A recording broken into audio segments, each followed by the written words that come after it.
There's something oddly compelling about Durgawati's face.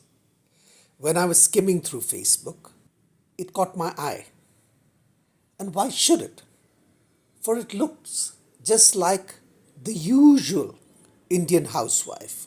But then you look at her eyes and you see something very strong in it. And then you read and discover that Durgawati Devi was a freedom fighter. So, who was this quiet, strong woman?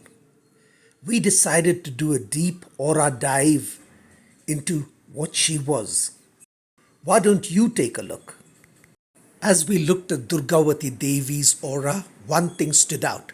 She had a powerful solar plexus, which meant good organization and very strong principles.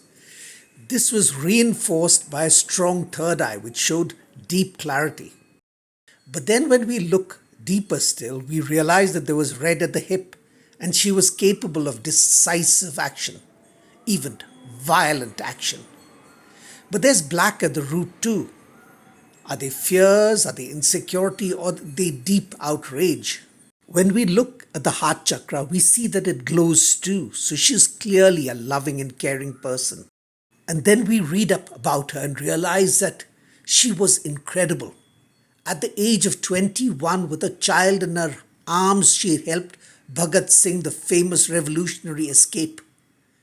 Not just that, she attacked Lord Haley, injuring two of his associates, and with her husband ran a bomb-making factory.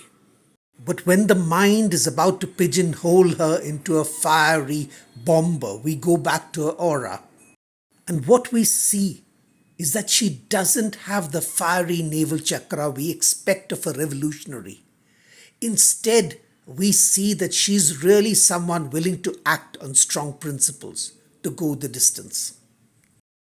And as we read on about her, we get goosepimples.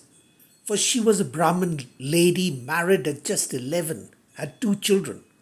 But we cannot dismiss her as a housewife, nor can we dismiss housewives, for she and her husband were hardcore revolutionaries. But after independence, she led a quiet life. She had fought for India and not for fame, and continued to work for India, opening a school for underprivileged children. And that is perhaps what makes her so glorious, for she epitomizes the Indian housewife. While Gandhiji disapproved, Nehru applauded her conviction.